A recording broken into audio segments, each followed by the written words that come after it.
बघा असं आहे की आज अनिल देशमुख जे आरोप करतात आहे किंवा काल जे त्यांनी ट्विट केलं की परमबीर सिंग असणार किंवा वजे असणार यांना हाताशी घेऊन देवेंद्र फडणवीस साहेब अनिल देशमुखांवर टीका करतात आहे.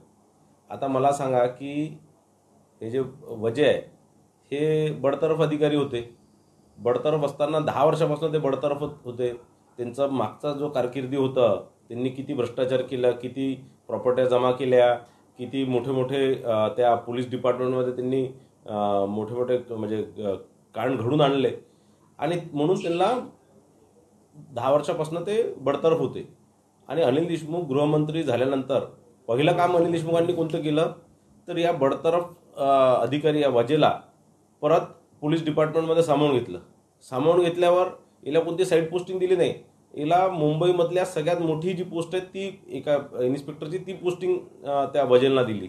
आणि त्यानंतर त्यांनी काय केलं ते सगळं जगाला माहीत आहे. परमबीर सिंग हे IPS ऑफिसर होते. हे कुठेतरी साईडला पडले होते. त्यांना अनिल देशमुख गृहमंत्री झाल्यावर सगळ्यात पहिले परमबीर सिंगला यांनी मुंबईचा आयुक्त केलं, पोलीस कमिशनर केलं. आणि मग या दोघांच्या भरोश्यावर यांनी जे परमबीर सिंगला सांगून किंवा वजेंच्या माध्यमातून करोडो रुपये जमा केले.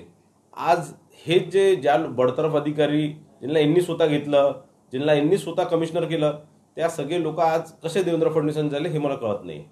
मला असं वाटतं की अनिल देशमुख ज्या प्रकारे आरोप करतात अनिल देशमुखांचीच नार्को टेस्ट झाली पाहिजे. ज्याप्रमाणे वजेंनी सांगितलं की माझी नार्को टेस्ट करा आणि सगळंच खरं बाहेर येणार, सगळं जे आलंय. याच्या आधी तेलगी जे प्रकरण झालं होतं त्याआधी मोठ्या प्रमाणात नार्को टेस्टमध्ये मोठ्या मोठ्या लोकांचे नावं आले होते. यावेळेस मला असं वाटतं की वजेंच्या नार्को टेस्टमध्ये आणि अनिल देशमुखांच्या नार्को टेस्टमध्ये आणखीन मोठ्या मोठ्या लोकांचं नाव येणार. कारण 100 कोटी रुपये वर्षाचे महिन्याचे हे पैसा गोळा करत होते. तर यामध्ये अनेक मोठ्या मोठ्या लोकांच्या नावं येतील.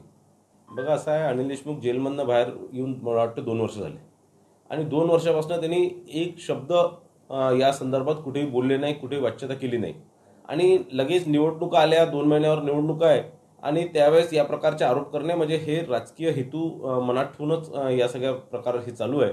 आणि त्यांच्या मतदारसंघामध्ये, काटोल मतदारसंघामध्ये लोक त्यांच्या फार विरोधात आहे.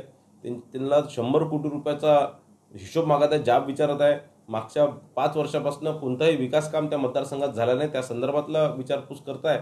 आणि म्हणून त्या लोकांचं कुठेतरी मन परिवर्तन झालं पाहिजे, कुठेतरी मन डायव्हर्ट झालं पाहिजे आणि या प्रकारचे प्रश्न विचारले नाही. म्हणून अनिल देशमुख या प्रकारचे आरोप माननीय फडणवीस साहेबांवर करतात आहे.